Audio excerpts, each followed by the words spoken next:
नमस्कार मित्रों, मैं रमेश प्रजापति आपका स्वागत करता हूं मेरे चैनल सक्सेस विद नोट्स पर। आज का हमारा टॉपिक है RPSC first grade first paper English पिछली परीक्षाओं में पूछे गए प्रश्नों का व्याख्यात्मक हल। जैसा कि मित्रों आप सभी को पता है, अब हमारी परीक्षा में न के बराबर समय बचा हुआ है और अब आपको केवल और केवल रिवीजन पे फोकस करना चाहिए। और जो चीज़ें जो डिटेल में है, जो आपने अभी तक उनको समयाभाव के कारण या तो आप पढ़ नहीं सके हैं या फिर आपको उनका स्तर थोड़ा कठिन लगा हो, इस वजह से आपने उनको छोड़ दिया है, तो आप बिल्कुल अब नई चीज़ें पढ़ना बिल्कुल बंद कर दीजिए और ज़्यादा से ज़्यादा पढ़ी हुई चीज़ों का जो रिवीजन है, 1 या 2 दिन में जितना हो सके आप रिवीजन पे फोकस कीजिए। उसी क्रम में आज का वीडियो मैंने जो बनाया है वो इसीलिए बनाया है कि पिछली परीक्षाओं में अब तक जो अंग्रेजी के जो प्रश्न पूछे गए थे वो मैंने टॉपिक वाइज भी आपको बताने का प्रयास किया था, लगभग हर टॉपिक के साथ जो प्रश्न पूछे गए थे। लेकिन आज के वीडियो में मैंने सोचा कि एक ही जगह यदि उन सारे प्रश्नों का हम व्याख्यात्मक हल आपके लिए प्रस्तुत करेंगे तो उससे आपको काफ़ी मदद मिलेगी, क्योंकि मैंने लगभग इंग्लिश के जो 2 टॉपिक छोड़ करके सारे जो टॉपिक हमारे सिलेबस में हैं वो कंप्लीट करवा दिए हैं और इस वीडियो के बहाने जो 2 टॉपिक हमने छोड़ दिए हैं उन पे भी चर्चा हो जाएगी। तो सबसे बड़ा जो फ़ायदा होगा इस वीडियो का वो ये होगा कि साथ साथ में जितने हमारे सिलेबस में जो टॉपिक हैं उनका रिवीजन भी होगा और व्याख्यात्मक हल करने से हमारे जो टॉपिक पढ़े हुए हैं, जो या तो अपन ने लंबे समय से उनको पढ़ा नहीं है या फिर पढ़ा भी है तो ज़्यादा गैप होने के कारण जो रूल्स हैं वो हमारे दिमाग से निकल गए हैं। तो आज के इस वीडियो में हम 25-30 जो क्वेश्चन अभी तक सारे परीक्षाओं में पूछे गए 2011 से लेकर के और 2018 तक जितने एग्ज़ाम्स हुए हैं उन सारे प्रश्नों का समावेश मैंने एक इसी वीडियो में किया है और साथ में हम उनकी व्याख्या पे, उनके रूल्स पे और वो जो आंसर है उसका जो क्या कारण है वो सारी चीज़ों पे आपको यहाँ पर बताया जाएगा, ताकि परीक्षा में आपको इस वीडियो से ज़्यादा मदद मिल सके और इंग्लिश आपका एक स्कोरिंग सब्जेक्ट बन सके। तो बिना किसी देरी के चलते हैं आज के टॉपिक पर। तो सबसे पहले मैंने आपको बताया था कि आज के इस वीडियो में हमने जो क्वेश्चन शामिल किए हैं वो आरपीएससी 2011 फर्स्ट ग्रेड का जो पेपर हुआ था वहाँ से लेकर के और 2018 तक जितने एग्ज़ाम्स कंडक्ट हुए हैं उन सारे प्रश्नों को मैंने यहाँ पर इस वीडियो में सम्मिलित किया है। तो सबसे पहले हमारा जो पेपर है वो है आरपीएससी 2011। तो यहाँ पर जो क्वेश्चन आए थे वो 32 नंबर से क्वेश्चन अंग्रेजी के स्टार्ट हुए थे। तो पहला क्वेश्चन था कि the leader asked his followers blanks go away. तो यहाँ पर हमें एक सूटेबल वर्ड्स से यहाँ पर हमें रिक्त स्थान को भरना था। तो यहाँ पर इस वाक्य को देखेंगे तो यहाँ पर ये जो वाक्य है, इस वाक्य में हमें पहले तो ये पहचानना है कि ये वाक्य किस तरह का है। तो यहाँ पर जो हमने डायरेक्ट इनडायरेक्ट पढ़ा था तो ये वाक्य डायरेक्ट इनडायरेक्ट में से है। तो इस प्रश्न में ना तो उसने डायरेक्ट से इनडायरेक्ट बनवाया है और ना ही उसने इनडायरेक्ट से आपको डायरेक्ट बनवाया है, क्योंकि आज के इस वीडियो में हम देखेंगे कि प्रश्न में वो डायरेक्ट से इनडायरेक्ट भी बनवा सकता है और इनडायरेक्ट से आपको डायरेक्ट भी बनवा सकता है। लेकिन यहाँ पर जो प्रश्न दिया गया था वो यहाँ पर इनडायरेक्ट का एक वाक्य दिया गया था और इसमें आपको वाक्य को पहचानना है कि ये साधारण वाक्य था या फिर ये इम्पेरेटिव वाक्य था। और यहाँ पर हमें जो कंजंक्शंस और जो वर्ब है वो यहाँ पर हमें भरनी थी। तो यहाँ पर आप देखिए, सबसे पहले सब्जेक्ट है द लीडर, उसके बाद में हमने अकॉर्डिंग टू जो हमारा इम्प्रेशन है उसके अनुसार यहाँ पर आस्क्ड लगाया था और इसके बाद में जो हमारे रिपोर्टिंग वर्ब होती है उसका ऑब्जेक्ट लगाया था। तो याद कीजिए, हमने डायरेक्ट इनडायरेक्ट पढ़े थे तो उसके 2 भाग मैंने आपको बताए थे, एक होता है रिपोर्टिंग वर्ब और एक होता है रिपोर्टेड स्पीच। जो इन्वर्टेड कोमा के बाहर वाले हिस्से को हम रिपोर्टिंग वर्ब कहते हैं और जो इन्वर्टेड कोमा के जो अंदर वाला हिस्सा है, भाग है, उसको हम रिपोर्टेड स्पीच कहते हैं। तो यहाँ पर इसने कंप्लीट दे दिया था कि the leader asked his followers, तो ये हमारी रिपोर्टिंग वर्ब थी। उसके बाद में हमें देखना था कि यहाँ पर हमें एक उपयुक्त कंजंक्शंस यहाँ पर भरना था, क्योंकि रिपोर्टिंग वर्ब और रिपोर्टेड स्पीच को जोड़ने के लिए हमें एक उपयुक्त कनेक्टिव वर्ड्स की हमें ज़रूरत होती है। तो यहाँ पर हम देखेंगे कि यहाँ पर पहला ऑप्शन है डू नॉट। तो जो डू नॉट है वो हमें, यदि हमारा जो वाक्य है वो इनडायरेक्ट है तो वहाँ पर हम डू नॉट का यूज़ नहीं कर सकते, क्योंकि इसी वाक्य का हम डायरेक्ट बनाएंगे तो इस तरह से बनेगा। पहले मैं आपको बता दूं कि the leader sad his followers, तो ये हमारे रिपोर्टिंग वर्ब थी। फिर कोमा और इन्वर्टेड कोमा के बाद में था डोंट गो अवे।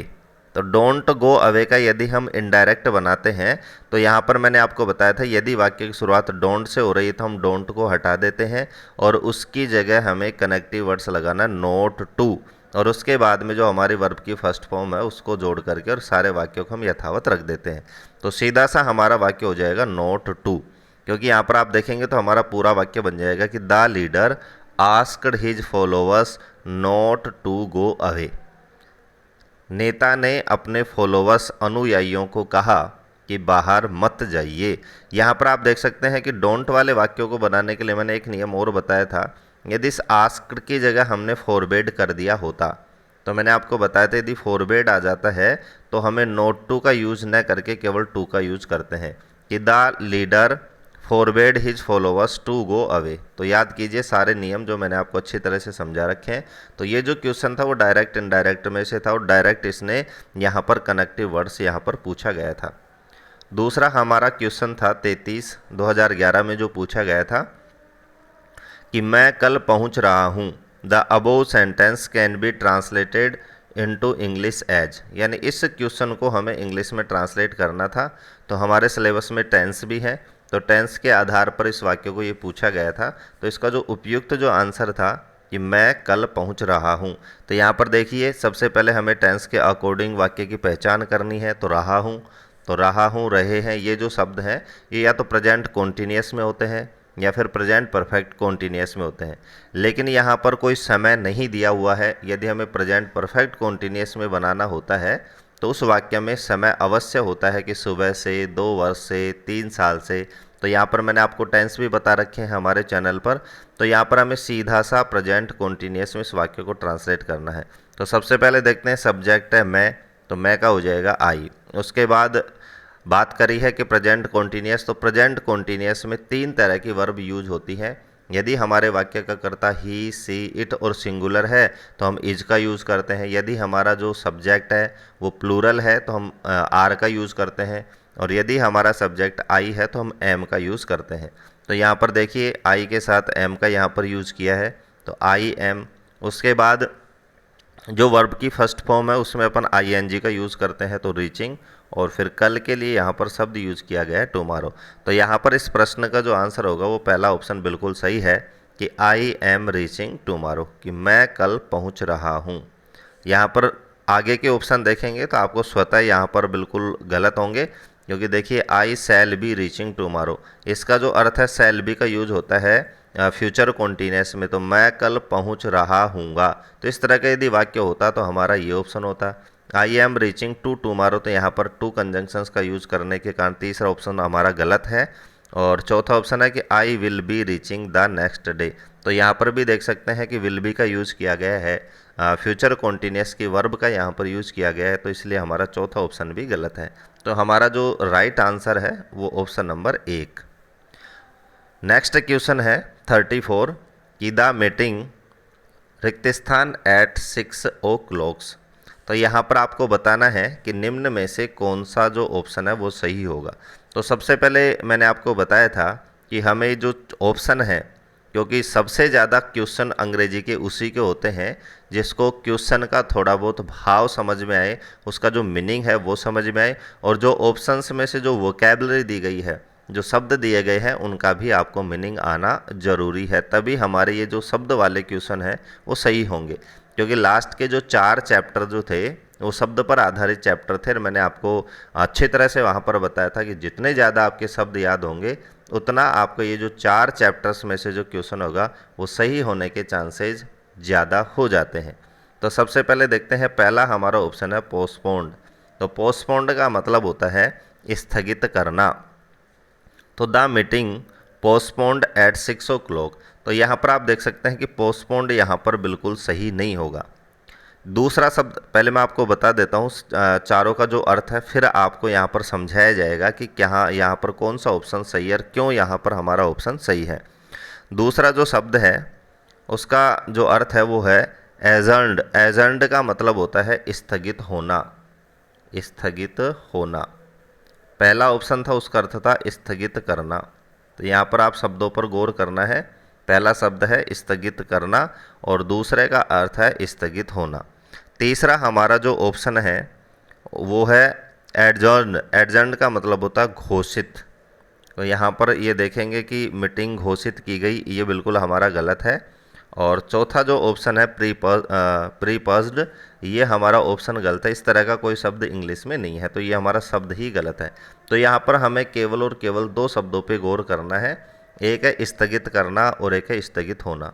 तो यहाँ पर हमारा जो उपयुक्त आंसर होगा वो होगा ऑप्शन नंबर 2। अब आंसर सही होने का जो कारण है, जो लॉजिक है, वो मैं आपको बताता हूँ कि द मीटिंग, जो मीटिंग है यानी जो बैठ के जो सभा की गई थी, मीटिंग अर्थ होता है सभा, वो स्वतः स्थगित नहीं हो सकती, यानी उसको स्थगित करना होता है। तो यहाँ पर हमें वर्ब की थर्ड फॉर्म का यूज़ करना होता, कि पैसिव वॉइस में हमें यूज़ करना पड़ता, कि द मीटिंग हैव या फिर हैज्ड या वाज। इस तरह से हमें यदि इसमें पोस्टपोन्ड का यूज़ करना है तो यहाँ पर हमें, और लास्ट में बाई लगाकर यहाँ पर सब्जेक्ट का यूज भी हमें करना होता, कि the meeting was postponed at 6 o'clock by the members, कि मेंबर्स के द्वारा, सदस्यों के द्वारा सभा को 6 बजे स्थगित किया गया। तो स्थगित करना यदि हमें यहाँ पर यूज़ करना होता तो इस वाक्य में हमें सब्जेक्ट का यूज़ करना आवश्यक होता, और सब्जेक्ट के साथ हमें इस वाक्य को पैसिव वॉइस में बनाना आवश्यक हो जाता था। इसीलिए यहाँ पर ये पोस्टपोन्ड शब्द हमारा सही नहीं है। इसीलिए हमने यहाँ पर ऑप्शन नंबर 2 हमारा सही आंसर होगा। एजर्न्ड, एजर्न्ड का होता है स्थगित होना, कि द मीटिंग एजर्न्ड एट 6 o'clock, यानी मीटिंग जो है वो 6 बजे स्थगित हो गई। तो यहाँ पर आप देख सकते हैं कि होना और करना। तो यदि आपको यहाँ पर पोस्टपोन्ड का यूज़ करना होता तो यहाँ पर हमें सब्जेक्ट की ज़रूरत होती, और मीटिंग स्वतः स्थगित खुद हो रही है, तो यहाँ पर हमें ऑप्शन नंबर 2 हमारा बिल्कुल सही आंसर यहाँ पर हो जाता है। तो यहाँ पर जो एजेंट शब्द है वो हमारा सही आंसर होगा। नेक्स्ट हमारा क्वेश्चन है, I am Khalistan about my success, कि मैं मेरी सफलता के बारे में। अब यहाँ पर 4 शब्द हैं, तो ये हमारा जो क्वेश्चन पूछा गया है वो जो हमारे सिलेबस का जो लास्ट टॉपिक है, कन्फ्यूजेबल वर्ड्स, यानी भ्रमित करने वाले जो शब्द हैं उसमें से ये पूछा गया था। तो यहाँ पर देख सकते हैं एक ही जैसे बहुत सारे शब्द हैं, तो यहाँ पर हमें पकड़ना है, ग्रामेटिकल है भी, और सही शब्द जो है उसको भी यहाँ पर देखना है। तो वही शब्द जो ऊपर वाले क्वेश्चन में मैंने आपको बताया था कि चारों का हमें अर्थ देखना है। तो पहला यहाँ पर ऑप्शन है कॉन्फिडेंट। तो कॉन्फिडेंट का अर्थ होता है विश्वास पात्र। तो पहले शब्द का अर्थ हो गया विश्वास पात्र। दूसरा हमारा ऑप्शन है कॉन्फिडेंट। तो यहाँ पर केवल एक शब्द, एक अक्षर का यहाँ पर डिफरेंट है, पहले में डी के बाद ए है, दूसरे में ई है। तो यहाँ कॉन्फिडेंट का मतलब होता है आश्वस्त। तो दूसरे ऑप्शंस का जो अर्थ है वो हो गया आश्वस्त। तीसरा ऑप्शन है कॉन्फिडेंस, इसका मतलब होता है आत्मविश्वास। और जो चौथा ऑप्शन है, ऐसा कोई डिक्शनरी में शब्द नहीं है DIENT, तो ये रॉन्ग शब्द है। तो यहाँ पर हमें 3 शब्द यहाँ पर देखना है। पहला है विश्वास पात्र, दूसरा है आश्वस्त और तीसरा है आत्मविश्वास। तो यहाँ पर तीनों को हम मीनिंग के अकॉर्डिंग यहाँ पर भर के देखते हैं कि आई एम यानी मैं विश्वास पात्र हूँ मेरी सफलता के बारे में। तो मैं मेरी सफलता के बारे में विश्वास पात्र हूँ। तो यहाँ पर आप देखेंगे कि विश्वास पात्र यहाँ पर प्रॉपर जो शब्द है वो यूज नहीं कर सकते। दूसरा ऑप्शन है आई am confident about my success, मैं मेरी सफलता के लिए आश्वस्त हूँ, यानी मुझे पक्का भरोसा है कि मैं सफल हो जाऊँगा। तो इस तरह से आप देख सकते हैं कि ऑप्शन नंबर 2 हमारा बिल्कुल राइट है।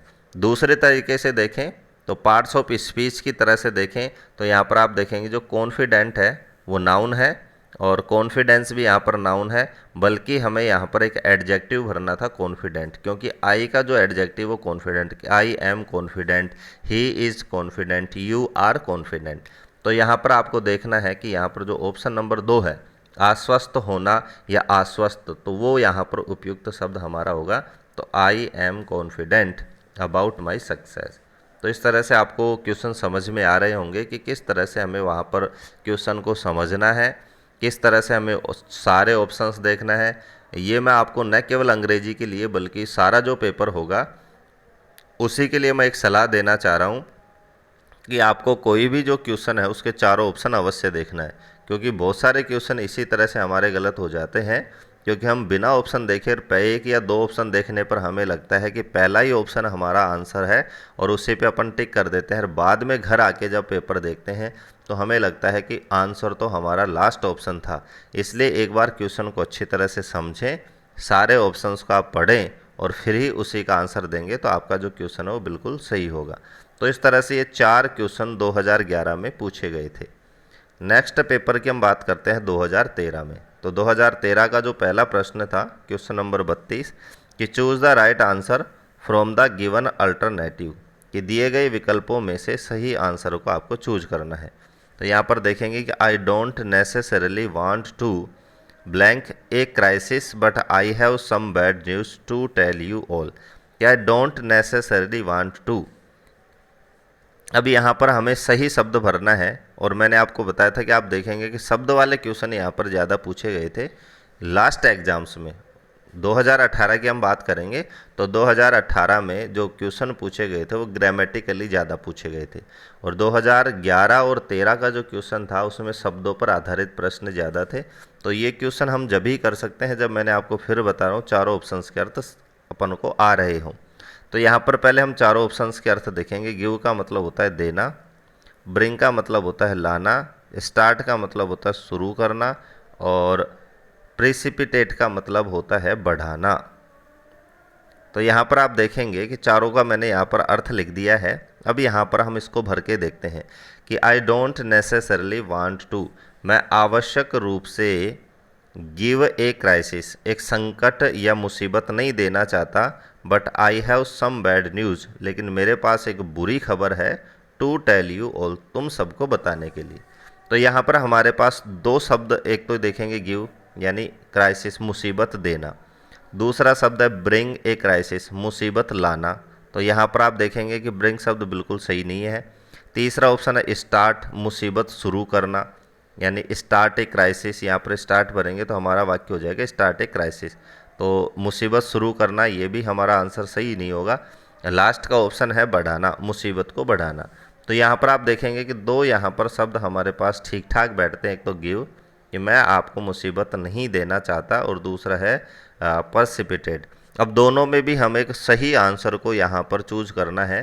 तो यहाँ पर हम व्यवहारिक रूप से देखेंगे तो कोई भी व्यक्ति कहता है कि मैं आपको संकट नहीं देना चाहता या मैं आपको संकट को नहीं बढ़ाना चाहता, मैं आपकी मुसीबत नहीं बढ़ाना चाहता, तो आपको अब पता चल गया होगा कि हमें यहाँ पर जो एप्रोप्रिएट जो हमारा ऑप्शन होगा वो होगा प्रेसिपिटेट, जिसका अर्थ होता है बढ़ाना। अब पूरे वाक्य का हम मीनिंग देखेंगे तो हमारा अर्थ होगा कि I don't necessarily want to precipitate a crisis, मैं आवश्यक रूप से अनावश्यक रूप से आपकी इस मुसीबत को नहीं बढ़ाना चाहता, लेकिन मेरे पास आप सबको बताने के लिए एक बुरी खबर है।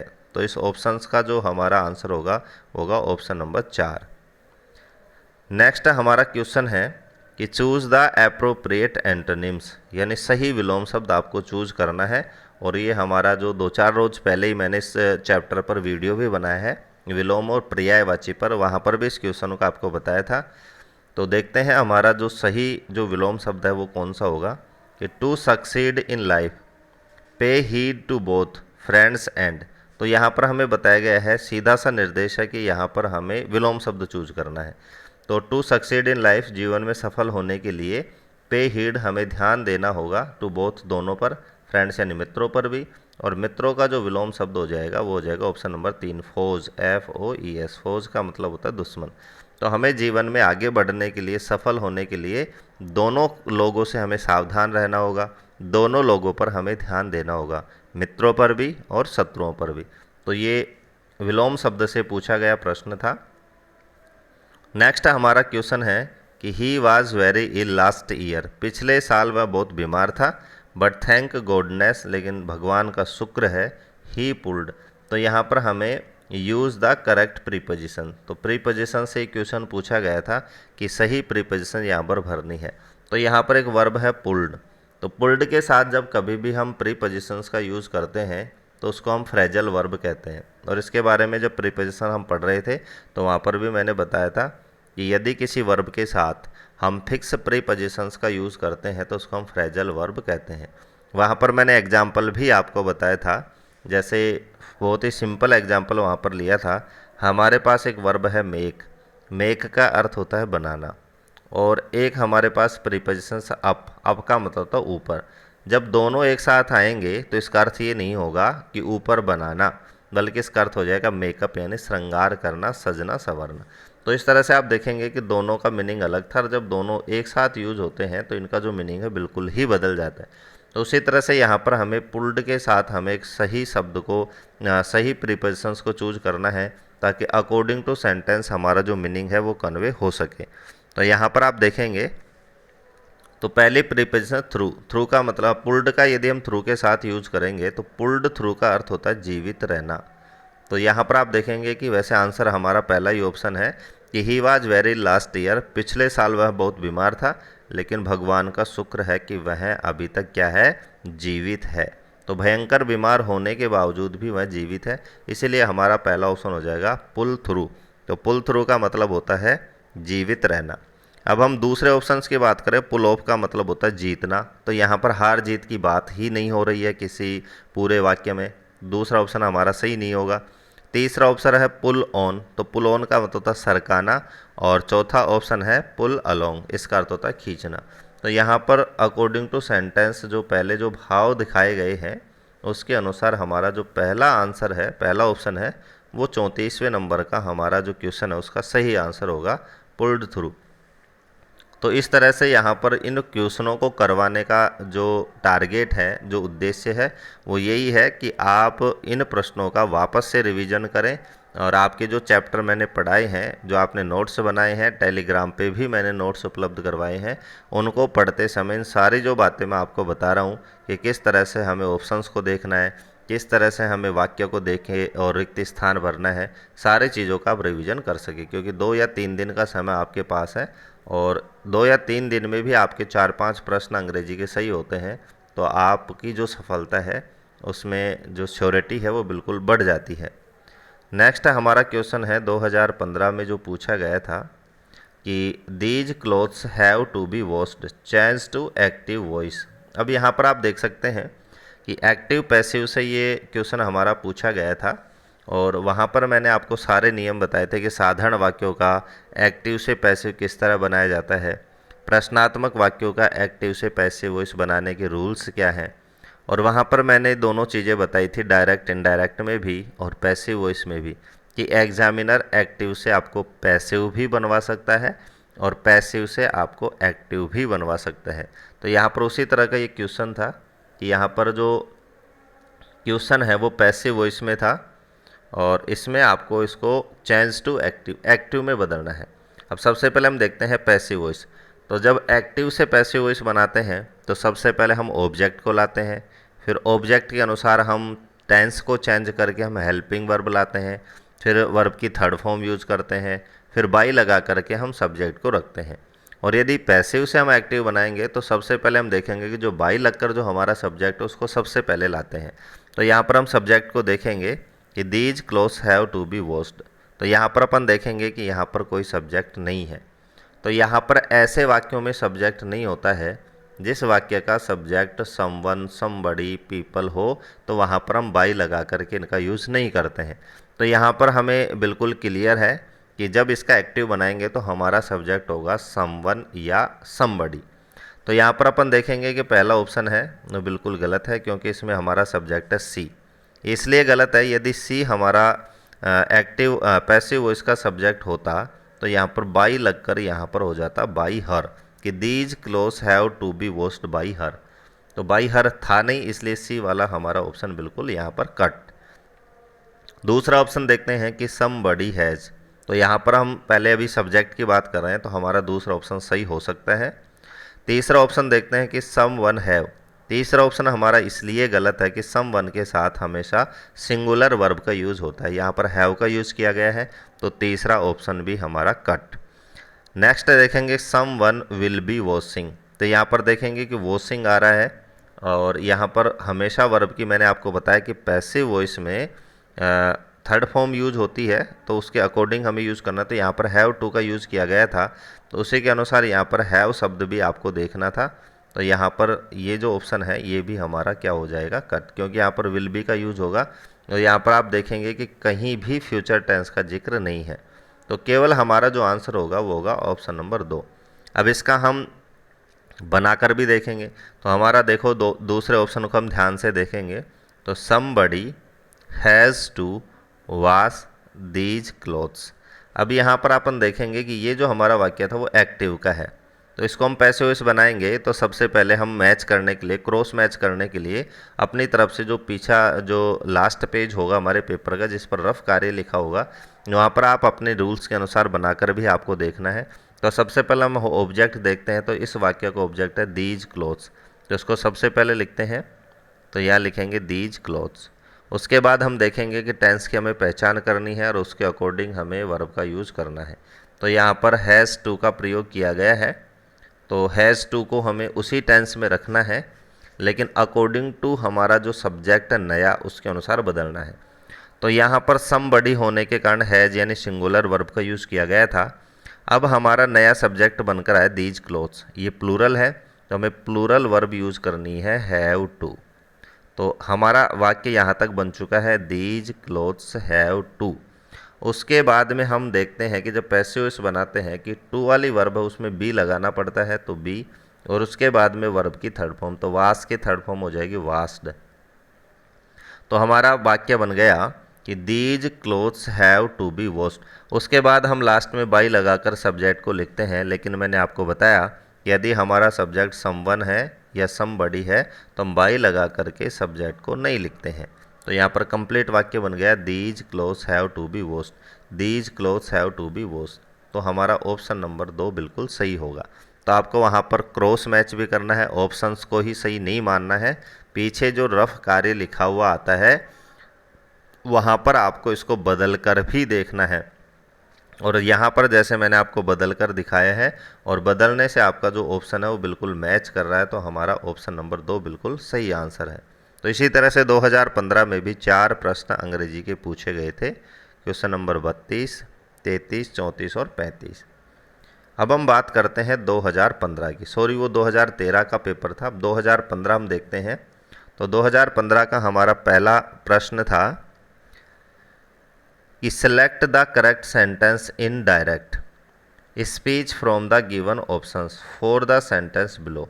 अब हम देखना है कि यहाँ भी देखो उल्टा ये प्रश्न पूछा गया था, बल्कि हम पढ़ते हैं डायरेक्ट से इनडायरेक्ट बनाना।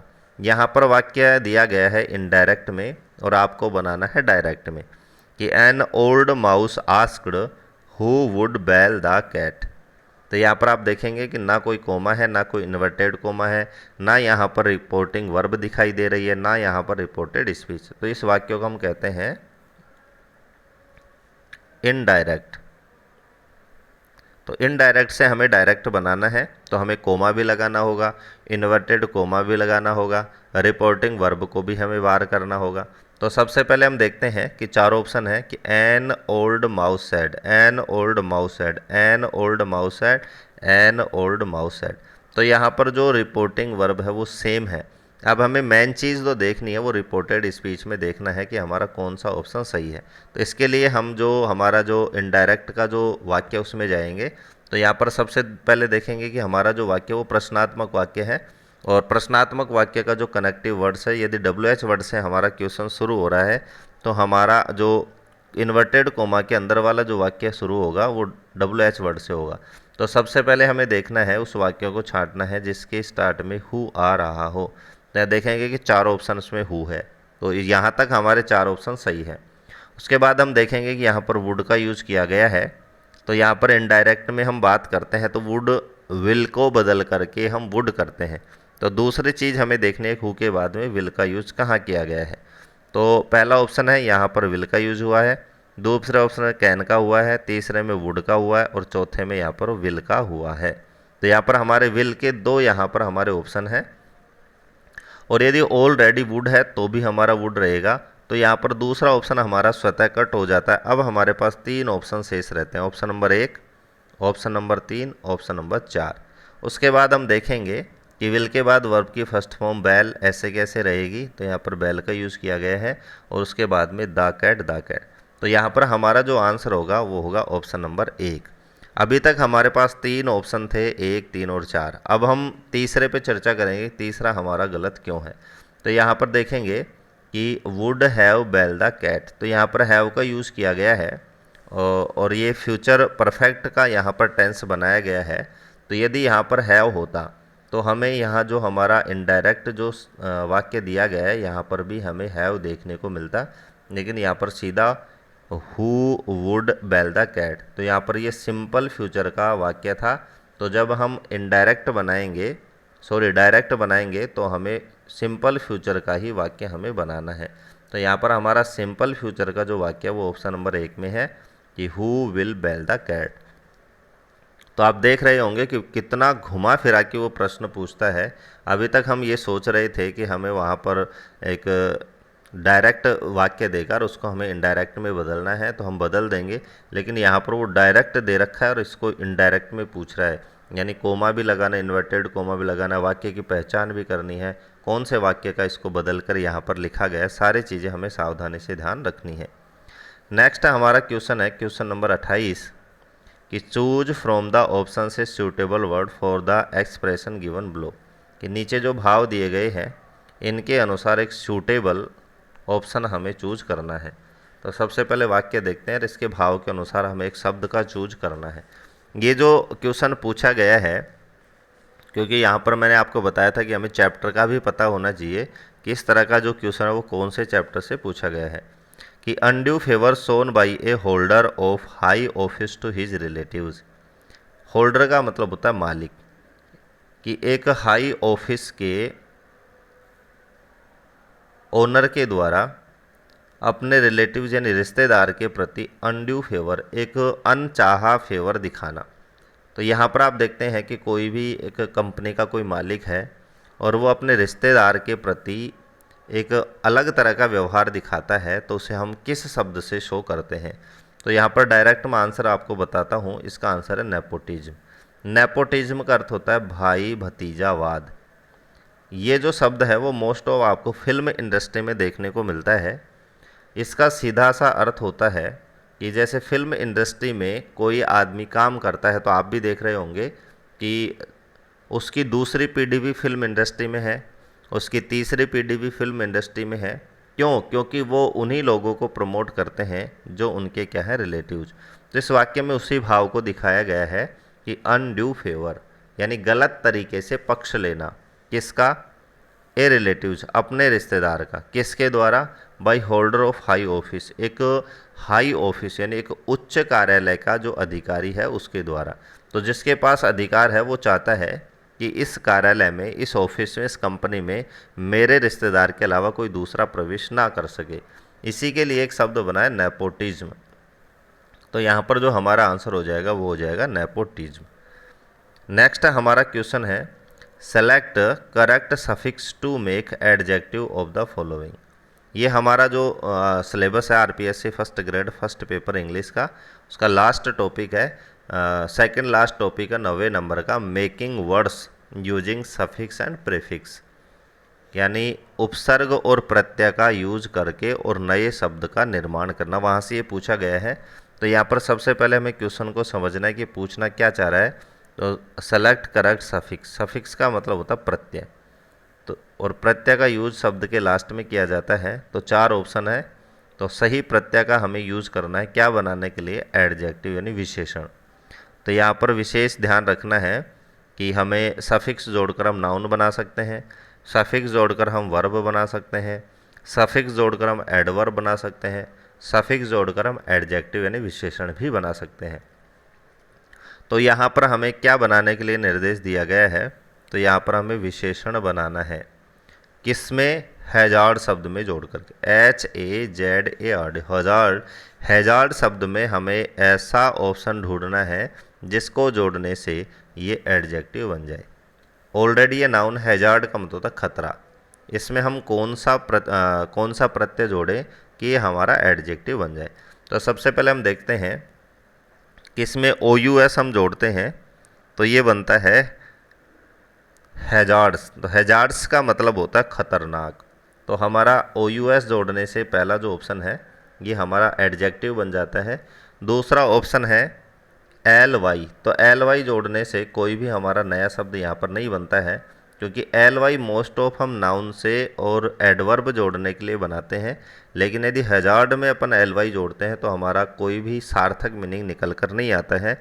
हैजार्ड में हम कौन सा शब्द जोड़ें कि वो एडवर्ब बन जाए, क्योंकि मान लीजिए परीक्षा में हैजार्ड शब्द पुनः पूछ लिया जाए और उसमें एडवर्ब आपको बनाने के लिए कहा जाए, तो एडवर्ब बनाने के लिए हम एल वाई ना जोड़ करके और ओ यू एस एल वाई जोड़ते हैं।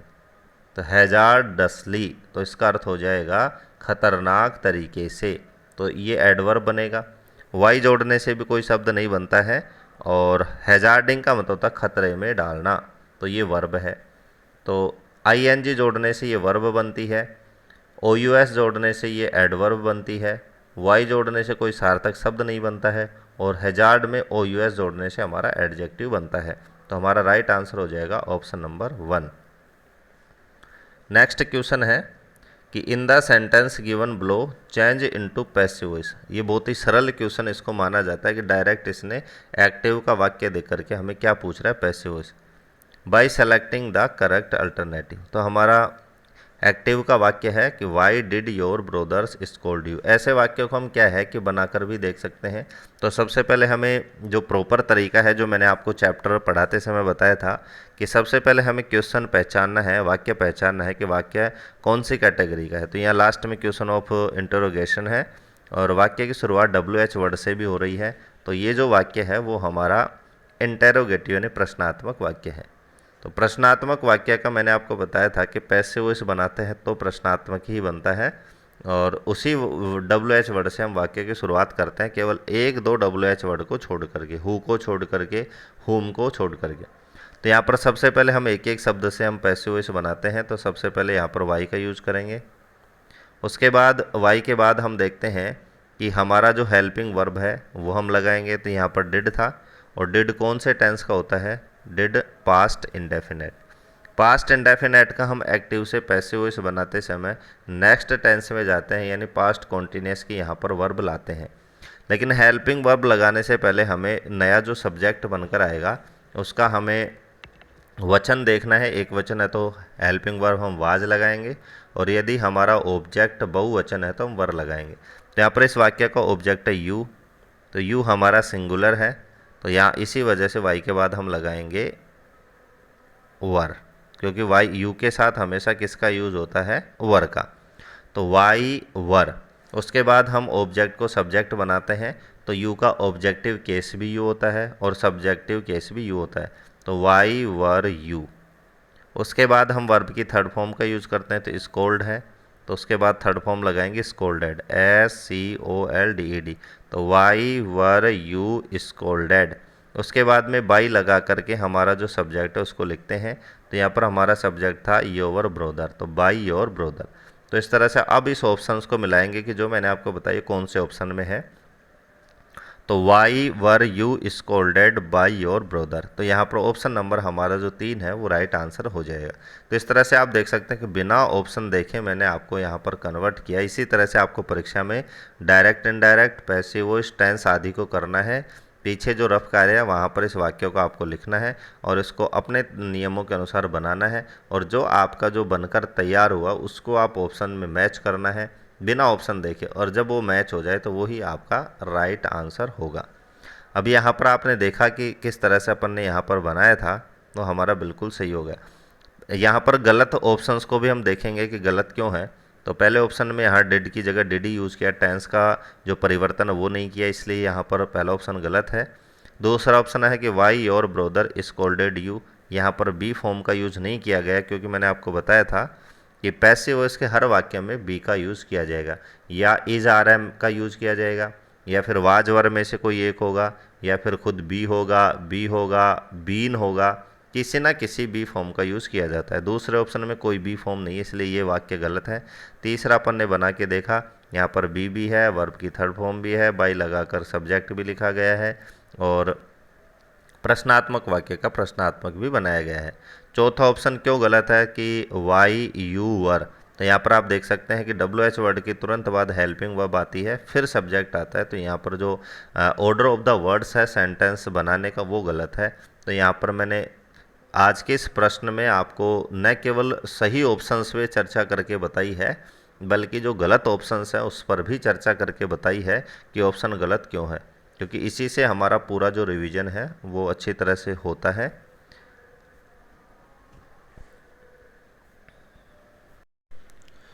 नेक्स्ट हमारा पेपर है आरपीएससी 2018 ग्रुप ए। तो अपन ने 3 पेपर यहाँ पर सॉल्व कर लिए हैं, 2011, 2013 और 2015। तो वहाँ पर 3 वर्षों में जो आरपीएससी के द्वारा जो परीक्षा आयोजित की गई थी उसमें सभी विषयों के लिए जीके का जो प्रश्न था, जीके का जो पेपर था वो एक ही आयोजित किया गया था।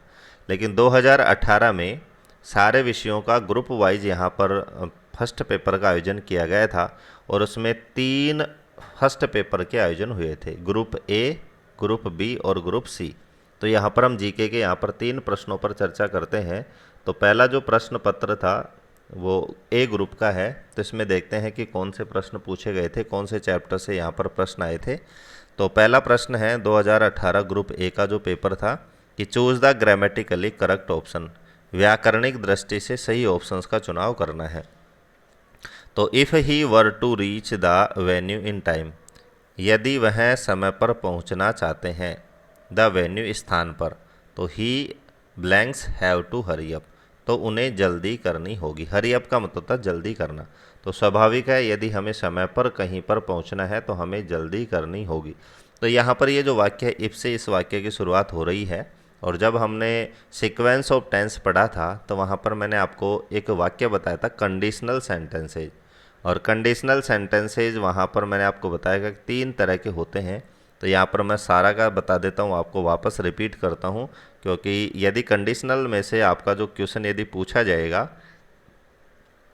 तो आपका गलत ना हो। तो कंडीशनल वाक्य मैंने वहाँ पर 3 प्रकार के बताए थे।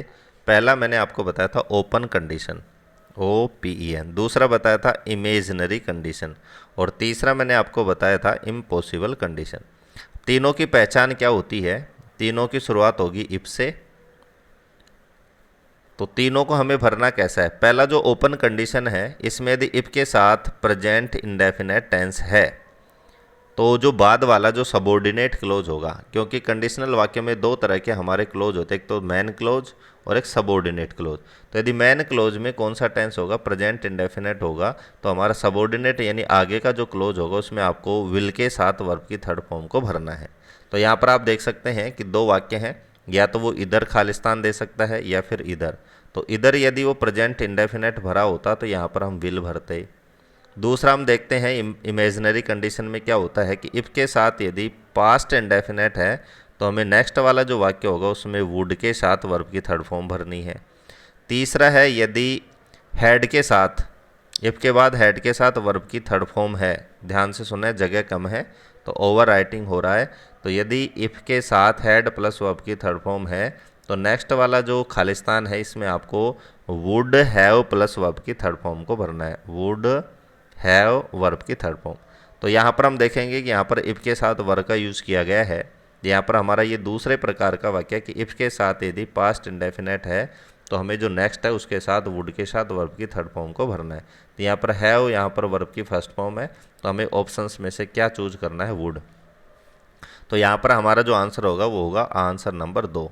तो यहाँ पर बिल्कुल ये सिंपल क्वेश्चन था, कौन से चैप्टर से ये लिया गया था, तो सीक्वेंस ऑफ टेंस से इसको लिया गया था। और किस तरह के वाक्य हैं, तो मैंने आपको बताया ये कंडीशनल वाक्य हैं, तीनों मैंने बता दिए। यदि यहाँ पर इफ के साथ यहाँ पर कौन सा टेंस होता, प्रेजेंट इंडेफिनेट, तो यहाँ पर हम क्या भरते, विल। यदि इफ के साथ हैड प्लस वर्ब की थर्ड फॉर्म होती तो यहाँ पर हम भरते वुड हैव। तो यहाँ पर आप देख सकते हैं कि वुड के इफ़ के साथ यहाँ पर पास्ट इंडेफिनेट वर्ब का प्रयोग होने की वजह से केवल और केवल हमें यहाँ पर किसका प्रयोग करना है, वुड का। नेक्स्ट क्वेश्चन है choose the correct prepositions, prepositions यहाँ पर भरना है। तो they live Khalistan us on the 4th floor, कि वे रहते हैं 4th फ्लोर पर। तो यहाँ पर अपन देखेंगे तो यहाँ पर जो ठीक नीचे के अर्थ में मैंने आपको प्रीपोजिशंस बताई थी, बिलो, BELOW, बिलो का अर्थ होता है बिल्कुल ठीक नीचे। तो जो फ्लैट्स होते हैं, यानी जो बिल्डिंग्स में जो फ्लैट्स होते हैं वो बिल्कुल एक दूसरे के ठीक नीचे होते हैं। तो यहाँ पर उसी अर्थ को कन्वे किया गया है कि वे हमारे नीचे 4थे फ्लोर पर रहते हैं। तो बिल्डिंग्स में जो फ्लोर है ऐसे बगल में तो बनते नहीं है, आपने भी देखा होगा बिल्कुल नीचे बनते हैं। तो यहाँ पर हमारा जो उपयुक्त प्रीपोजिशंस होगा वो होगा बिलो।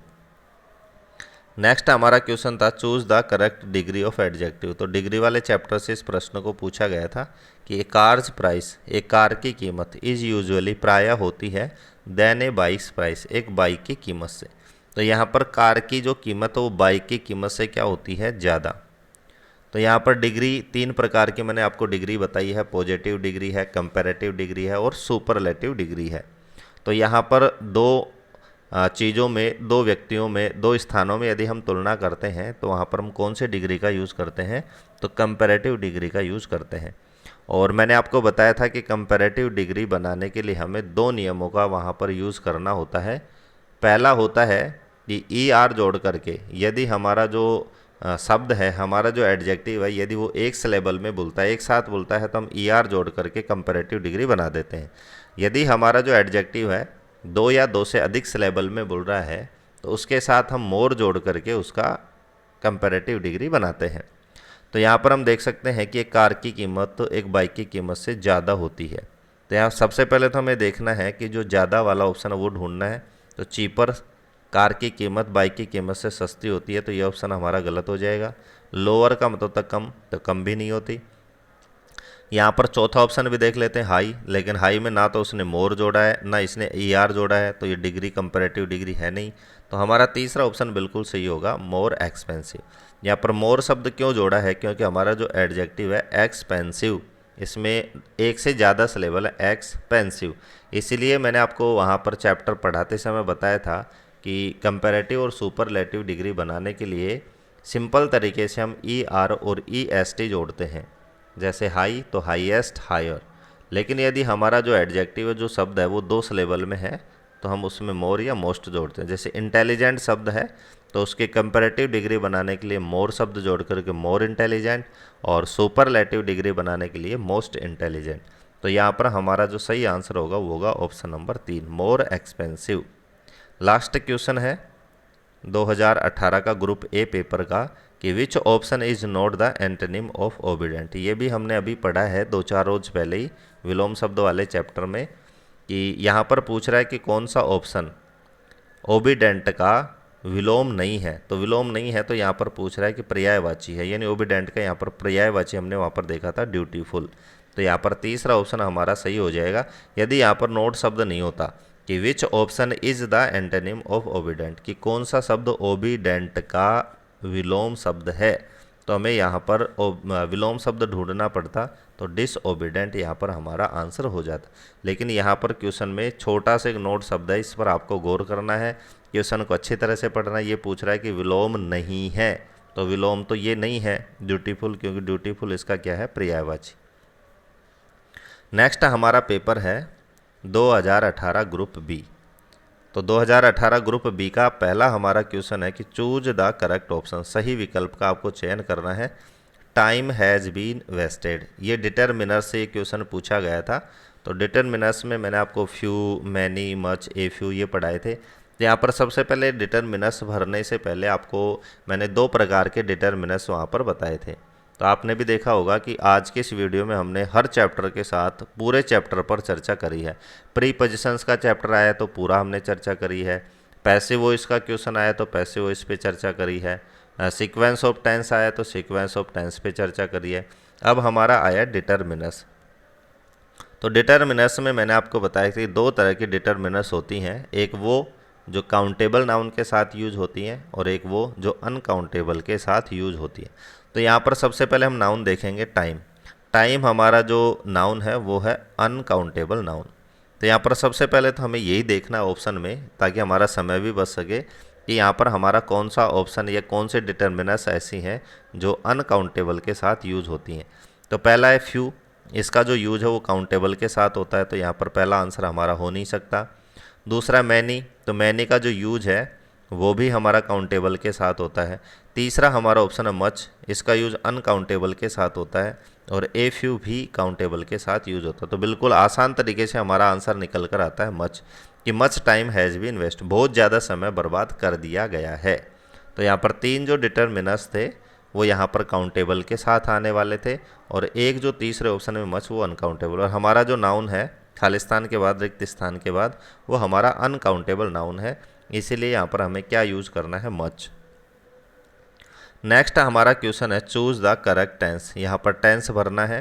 तो आई, रिक्त स्थान, her making great effort to complete the assign task, यानी दिए गया जो टास्क था, कार्य था, उसके लिए मैंने उसको पूरा प्रयास करते हुए देखा, अच्छा प्रयास करते हुए देखा। तो यहाँ पर आपने देखा होगा कि सीधा सा अर्थ निकल कर आ रहा है, मैंने देखा। तो देखा सीधा सा है, पास्ट इंडेफिनेट की वर्ब यहाँ पर यूज़ करनी है अर्थ के आधार पर। तो आई सा, यहाँ पर पहला आंसर हमारा सही हो जाएगा। दूसरा ऑप्शन देखते हैं बी सीन। तो बी सीन का यूज़ किया जाता है पैसिव वॉइस के वाक्य में, क्योंकि बी के साथ वर्ब की थर्ड फॉर्म। तो ये वाक्य जो है वो एक्टिव का है, इसलिए दूसरा ऑप्शन हमारा गलत हो जाएगा। बीन सा, तो बीन के बाद वर्ब की थर्ड फॉर्म यहाँ पर यूज़ की जाती है, तो बीन, तो यहाँ पर सा भी, ये ऑप्शन गलत है। और सीन कि आई सीन, तो डायरेक्ट थर्ड फॉर्म का यूज भी नहीं होता। थर्ड फॉर्म के लिए या तो परफेक्ट टेंस का यहाँ पर यूज होता है या फिर पैसिव वॉइस का।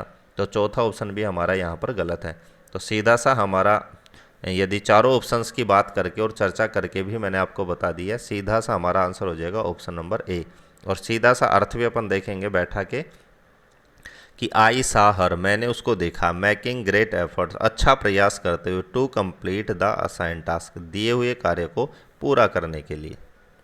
नेक्स्ट हमारा क्वेश्चन है choose the correct antonyms. Antonyms यानी विलोम शब्द आपको यहाँ पर छांटना है। रेयरली, इसकी भी हमने चर्चा करी थी। तो रेयरली का आपको विलोम शब्द छांटना है। तो हार्डली का मतलब होता है मुश्किल से, ये इसका पर्यायवाची है। डेफिनेटली, निश्चित रूप से, ये भी उपयुक्त इसका जो विलोम शब्द है वो हो सकता है। तीसरा ऑप्शन है फ्रिक्वेंटली। फ्रिक्वेंटली का मतलब होता है बार बार होना, रेयरली का मतलब मुश्किल से, और फ्रिक्वेंटली का मतलब होता है बार बार। तो इसका जो सही आंसर होगा वो होगा ऑप्शन नंबर 3। नेक्स्ट हमारा क्वेश्चन है चेंज द नरेशन, यानी डायरेक्ट इनडायरेक्ट से ये प्रश्न है कि must you go soon, last में क्वेश्चन ऑफ इंटरोगेशन यानी प्रश्नात्मक वाक्य आई सैड। तो यहाँ पर सिंपल सा है, पीछे भी मैंने आपको बताया था कि यदि डायरेक्ट दे रखा है और उसको इनडायरेक्ट में बनाना है तो पीछे सोल्व करके आपको बनाना है। तो सबसे पहले देखते हैं कि रिपोर्टिंग वर्ब में क्या है, आई सैड। तो यहाँ पर लिखेंगे आई, वाक्य को देखेंगे प्रश्नात्मक है, तो प्रश्नात्मक वाक्य में चाहे टू लगकर ऑब्जेक्ट आता हो चाहे नहीं आता हो, हमें आस्क्ड शब्द का यूज़ करना है। तो आई आस्क्ड। उसके बाद हमें कंजंक्शंस यूज़ करना है। तो कंजंक्शंस के लिए हम देखेंगे कि वाक्य हमारा WH वर्ड से है या फिर हेल्पिंग वर्ब से। तो हमारा वाक्य की शुरुआत जो है वो हेल्पिंग वर्ब से होती है। तो हेल्पिंग वर्ब वाले वाक्य में हम कंजंक्शन लगाते हैं इफ़। तो आई आस्क्ड इफ़। तो सबसे पहले हम 3 ही शब्द देख लेते हैं कि ऐसा कोई ऑप्शन है जिसमें ये हो कि आई आस्क्ड हिम इफ़, क्योंकि ऑब्जेक्ट यहाँ पर हम जो सेकंड पर्सन है उसके अनुसार ऑब्जेक्ट भी यहाँ पर हमने लगाया है। तो I asked him, I told him, I told him, I asked him. तो आई आस्क्ड हिम हमारे पास 2 ऑप्शंस में है। पहले ऑप्शन में आई आस्क्ड हिम और चौथे ऑप्शन में आई आस्क्ड हिम। अब हमें आगे का शब्द देखना इफ़। तो इफ़ हमें देखने को मिलता है ऑप्शन नंबर 4 में। तो आई आस्क्ड इफ़। उसके बाद इफ़ के बाद हम सब्जेक्ट लगाते हैं। तो यहाँ पर सब्जेक्ट भी लगा दिया, सब्जेक्टिव केस में ही, और उसके बाद में हैड टू गो सून। तो हमारा ऑप्शन नंबर 4 यहाँ पर बिल्कुल सही है, क्योंकि मस्ट का यूज भी हम बाध्यता के लिए करते हैं और हैड टू का यूज भी हम बाध्यता के लिए करते हैं। कि आई आस्क्ड हिम, मैंने उससे कहा कि if he had to go soon, क्या तुम्हें जल्दी जाना पड़ेगा या पड़ता है। तो यहाँ पर ऑप्शन नंबर हमारा 4 बिल्कुल सही होगा। एक बात मैं आपको और बताता हूँ इसी के साथ, यदि हमारा क्वेश्चन पैसिव वॉइस का है, डायरेक्ट इनडायरेक्ट का है, तो वो जो ऑप्शन डालता है वो इस तरह के ऑप्शन डालता है कि यदि हम बिना रूल्स के ऑप्शंस को भी ध्यान से देखें तो हमारा जो सही आंसर वो निकल कर आ जाएगा। क्यों? क्योंकि कई जगह वो कंजंक्शन गलत लगा रखा है, कई जगह वो वर्ब गलत लगाएगा, कई जगह वो गलत टेंस का यूज करेगा। तो उन्हीं से पकड़ करके आप ऑप्शंस को काट कर भी आपका आंसर चूज कर सकते हैं। नेक्स्ट हमारा क्वेश्चन है choose the correct option. The tailor was ordered to, रिक्त स्थान द शर्ट। तो यहाँ पर ये शब्दों पर आधारित शब्द है। कन्फ्यूजेबल वर्ड्स जो हमारा लास्ट चैप्टर है कि जो हमें कन्फ्यूज करते हैं, दिखने में एक जैसे लगते हैं, उन प्रश्नों से ये प्रश्न पूछा गया था। तो यहाँ पर 4 शब्द हैं और ऐसा एक क्वेश्चन पीछे वाले उसमें भी आया था, कॉन्फिडेंट, जहाँ पर ई था, एक में कॉन्फिडेंट ए था, एक में कॉन्फिडेंस, वहाँ पर नाउन का यूज़ किया गया था।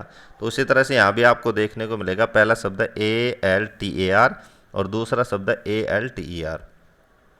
तो एक जगह ए का यूज किया गया है और दूसरे ऑप्शन में ई का यूज किया गया है। तो यहाँ पर दोनों का अर्थ देखते हैं कि पहले ऑप्शन में जो ALTAR है, इसका जो अर्थ वो है बदलना, और दूसरे अल्टर का अर्थ है वेदी या चबूतरा। तो यहाँ पर आप देखेंगे कि चबूतरा जो शब्द है, वेदी जो शब्द है, वो बिल्कुल यहाँ टेलर के साथ बैठता नहीं है। तो द टेलर वाज ऑर्डर्ड, यानी टेलर को आदेश दिया गया to change the shirt, shirt को चेंज करने के लिए, बदलने के लिए। तो यहाँ पर जो हमारा पहला आंसर है वो बिल्कुल सही होगा दोनों में से। अब इनका भी अर्थ देख लेते हैं, क्योंकि मैंने कहा है कि हमें लास्ट ऑप्शन तक देखना है, क्या पता नीचे वाले ऑप्शन सही हों। तो तीसरा है अमेंड, अमेंड का मतलब संशोधित करना। तो यहाँ पर शर्ट भी कोई संशोधित करने वाली चीज़ नहीं है, क्योंकि रूल्स में संशोधन हो सकता है, बात में संशोधन हो सकता है। तो तीसरा ऑप्शन भी गलत है। और ए न्यू का मतलब होता है नए सिरे से। तो यहाँ पर ये देख सकते हैं, इसका जो अर्थ है वो भी सही नहीं है। तो हमारा जो यहाँ पर आंसर होगा वो होगा आंसर नंबर फर्स्ट, आल्टर यानी बदलना। तो इस तरह से शब्द वाला क्वेश्चन आपका तभी सही होगा जब आपको चारों शब्दों के आंसर मीनिंग आ रहे होंगे। मैंने आपको बताया भी है, यदि आपको मीनिंग नहीं आ रहा है, शब्द नहीं समझ में आ रहा है, तो इस क्वेश्चन को आप अवॉइड करें, नेगेटिव जाने से बचें। क्योंकि इस प्रश्न में हम लालच करके और यहाँ पर यदि तुक्का लगाते हैं तो हम स्वाभाविक रूप से, निश्चित रूप से माइनस में जाते हैं। ये क्वेश्चन तो हमारा गलत होता ही है, साथ में जो हमारा 1/3 जो दूसरा क्वेश्चन सही हमने किया है उसको भी ये साथ लेकर के जाता है। अब हमारा है लास्ट पेपर 2018 ग्रुप सी। पहला प्रश्न था choose the right connective and fill in the blanks. Connective का मतलब आपको सही कंजंक्शंस यहाँ पर जोड़ना है, और कनेक्टिव जोड़ने के लिए आपको भी यहाँ पर दोनों शब्दों का भावार्थ यानी मीनिंग आपको पकड़नी है। तो पहला वाक्य है कि द वेदर वाज टेरिबल, यानी मौसम बहुत खतरनाक था। वी डिसाइडेड टू डिले और प्रोग्राम, हमने अपने कार्यक्रम को देरी से करने का निर्णय किया। तो यहाँ पर आपको देखना है 4 यहाँ पर कनेक्टिव है, चारों का अर्थ देन यानी तब, यानी मौसम खतरनाक था तब हमने हमारे प्रोग्राम को डिले करने का निर्णय लिया। देयरफॉर का मतलब होता है इसीलिए। तो द वेदर वाज टेरिबल, इसीलिए हमने हमारे प्रोग्राम को डिले करने का निर्णय किया। इफ़ का मतलब होता है यदि, और बट का मतलब होता है लेकिन। तो यहाँ पर आप देखेंगे कि अर्थ के अनुसार हमारा ऑप्शन नंबर 2 बिल्कुल यहाँ पर सही आंसर होगा। आप पूरे अर्थ यहाँ पर सेंटेंस का अर्थ देखते हैं देयरफॉर लगा करके, कि मौसम बहुत ही ख़राब था, इसीलिए हमने हमारे प्रोग्राम को देरी से करने का निर्णय लिया। तो यहाँ पर हमारा उपयुक्त जो आंसर हो जाएगा वो हो जाएगा देयरफॉर। नेक्स्ट हमारा क्वेश्चन है चूज़ द करेक्ट टेंस। सही टेंस यहाँ पर भरना है। सीक्वेंस ऑफ टेंस में से ये क्वेश्चन पूछा गया है। आई एम सॉरी, मुझे खेद है। आई खालिस्तान एनीथिंग अबाउट योर प्रॉब्लम। तो यहाँ पर आप देख सकते हैं मुझे आपकी समस्या के बारे में पता नहीं था। तो यहाँ पर आप देखेंगे कि डिडंट नो, कि डिड के साथ वर्ब की थर्ड फॉर्म का यूज़ किया जाता है कौन से टेंस में, पास्ट इंडेफिनेट टेंस के, नेगेटिव वाक्यों में और प्रश्नात्मक वाक्यों में। दूसरा हम देखेंगे वाज नॉट नोविंग। तो यहाँ पर दूसरा है नॉट नोड, हैव नोट। तो मैंने आपको पहले ही बताया था कि आप ऑप्शन देखकर भी आपका क्वेश्चन सही कर सकते हैं, कि तीनों जो ऑप्शन है इसमें जो मीनिंग हेल्पिंग वर्ब के साथ जो वर्ब यूज़ की गई है वो प्रॉपर तरीके से यहाँ पर उनका यूज़ नहीं किया गया है। पहला जो ऑप्शन है बिल्कुल सही तरीके से हेल्पिंग वर्ब और मैन वर्ब का जो कॉम्बिनेशन है वो ठीक किया गया है। और वाक्य के अर्थ के अनुसार भी यहाँ पर हमें कौन सा टेंस भरना है, पास्ट इंडेफिनेट। तो ऑप्शन नंबर 1 हमारे यहाँ पर सही होगा डिडंट नो। नेक्स्ट क्वेश्चन है use the correct suffix. Suffix का मतलब मैंने आपको बताया था प्रत्यय, यानी सही प्रत्यय का यूज़ यहाँ पर करना है कौन से शब्द में, ग्रीन शब्द में, ताकि हमारा जो वाक्य का मीनिंग है वो सही बैठ सके। कि देयर वाज ए ग्रीन खालिस्तान light coming from the window. तो यहाँ पर लाइट का हमें विशेषण बनाना है, किसको, ग्रीन में हमें सफिक्स जोड़कर। तो ग्रीनली शब्द में यदि हम ग्रीन शब्द में ly जोड़ते हैं तो यहाँ पर कोई ऐसा डिक्शनरी में मीनिंग नहीं है जिसमें ग्रीन में ly जोड़ेंगे। तीसरा शब्द है, तो तीसरा शब्द है ग्रीनफुल बनता है, तो ग्रीनफुल भी कोई शब्द नहीं है और ग्रीन शब्द भी कोई शब्द नहीं है। तो यहाँ पर जो हमारा राइट आंसर होगा वो होगा ग्रीनिश। ग्रीनिश का मतलब होता है हरे रंग का या हल्का हरा या हरापन लिए हुए या फिर कुछ हरा। तो यहाँ पर there was a greenish light, यानी वहाँ पर एक हल्के हरे रंग की लाइट थी कमिंग फ्रॉम द विंडो, जो खिड़की से आ रही थी। तो यहाँ पर आप देख सकते हैं कि ये जो शब्द वाले क्वेश्चन हैं वो तभी सही होंगे जब आपको पूरा इनका ज्ञान होगा कि ly जुड़ सकता है या नहीं जुड़ सकता है। तो यहाँ पर अपन ने देखा कि ग्रीन में ly बिल्कुल नहीं जुड़ता है, कोई शब्द नहीं है। ग्रीनली इंग्लिश का कोई शब्द नहीं है। ग्रीन फुल, ग्रीन सम, तो यहाँ पर जो उपयुक्त हमारा एडजेक्टिव बनेगा वो ISH जोड़ने से बन रहा है। ये हमारा जो नवा चैप्टर है first grade first paper English का, making new words using suffix and prefix, उसमें से क्वेश्चन पूछा गया था। नेक्स्ट हमारा क्वेश्चन है कि choose the part of sentence which is incorrect. हमें 4 पार्ट यहाँ पर दिए गए हैं, चारों पार्टों में उस पार्ट को ढूंढना है जो यहाँ पर इनकरेक्ट यानी गलत हो। तो ये जो इनकरेक्ट वाला है, शुद्धि अशुद्धि संशोधन वाला जो है, जो हमारे किसी भी पार्ट्स में से पूछा जा सकता है। डायरेक्ट इनडायरेक्ट से भी वो पूछा जा सकता है, प्रीपोजिशंस वाले में पूछा जा सकता है, डिटर्मिनर्स वाले में पूछा जा सकता है। तो यहाँ पर हम चारों ऑप्शंस को देखते हैं। पहला जो ऑप्शन है वो है आवर ऑफिस, यानी हमारा office is near to the airport so it will be easy for you to go there. तो यहाँ पर हम देखेंगे कि पहला हमारा पोर्शन सही है, आवर ऑफिस हमारा ऑफिस, इज यानी है, नियर यानी पास में, टू द एयरपोर्ट। तो यहाँ पर हमारा जो दूसरा जो पार्ट है वो हमारा गलत है। क्यों है? क्योंकि यहाँ पर जो नियर है उसका अर्थ होता है पास में, और जब हम पास अर्थ में नियर का यूज़ करते हैं तो उसके बाद में दूसरे प्रीपोजिशंस का यूज हमारा गलत होता है। और यहाँ पर नियर के साथ आप देखेंगे कि टू का यूज़ किया गया है, जो बिल्कुल गलत है, क्योंकि यहाँ पर हमारा वाक्य होता our office is near the airport. क्योंकि यहाँ पर जो नियर है वो खुद ही किसका काम कर रही है? प्रीपोजिशंस का, जिसका अर्थ होता है पास में। तो यहाँ पर टू लगाने की वजह से हमारा ऑप्शन नंबर जो बी है वो यहाँ पर इनकरेक्ट है। इसलिए हमारा आंसर हो जाएगा ऑप्शन नंबर 2, क्योंकि यहाँ पर हमारा दूसरा पार्ट बिल्कुल गलत है। नेक्स्ट क्वेश्चन है कि चूज द करेक्ट प्रीपोजिशंस। यहाँ भी प्रीपोजिशन से ये प्रश्न पूछा गया था और इसी के साथ हमारे इस वीडियो का ये लास्ट प्रश्न है। तो देखते हैं कि वाट सी सैड, जो उसने कहा, agree, what I have already. तो ये फिक्स प्रीपोजिशंस में ये प्रश्न पूछा गया था कि प्रीपोजिशंस वाले चैप्टर मैंने आपको बताया था कि कुछ प्रीपोजिशंस ऐसी होती हैं जो फिक्स होती हैं, यानी फिक्स वर्ड के साथ उनका यूज़ किया जाता है। तो वहाँ पर मैंने एग्री वाले में बताया था कि एग्री के साथ यदि व्यक्ति आ रहा है तो हम एग्री विद करते हैं, और किसी बात से सहमत होते हैं तो एग्री टू करते हैं। तो यहाँ पर या तो हमें विद लगाना है या टू लगाना है, तो ऑप्शन में हमारा टू है ही नहीं, तो यहाँ पर हमारा सही आंसर हो जाएगा विद। तो देखते हैं कि आज के जो क्वेश्चन हमने करे हैं उसमें कई क्वेश्चन हैं जो बिल्कुल आसानी से हमारे सोल्व हो रहे हैं। तो पहले राउंड में आप उन्हीं को कीजिए, और बाद में आप जो हमारे हार्ड वाले क्वेश्चन हैं उनको आप आसानी से और ध्यानपूर्वक उनको पढ़ना है, उनकी प्रकृति को समझना है, क्या वो पूछना चाहता है। उसके बाद हमें चारों ऑप्शंस को ध्यान से पढ़ना है, उसके बाद हमें सही आंसर पर टिक करना है। तो आज के वीडियो में मैंने सारे प्रश्नों को शामिल किया है जो भी पिछली परीक्षाओं में पूछे गए थे, और उसी के साथ साथ रूल्स पे भी मैंने विस्तार से चर्चा करी है। वीडियो थोड़ा बड़ा बना है लेकिन बहुत ही आपका परीक्षा की दृष्टि से महत्वपूर्ण होगा। वीडियो का कंटेंट कैसा लगा लाइक और कमेंट करके अवश्य बताएं। वीडियो को लास्ट तक देखने के लिए धन्यवाद।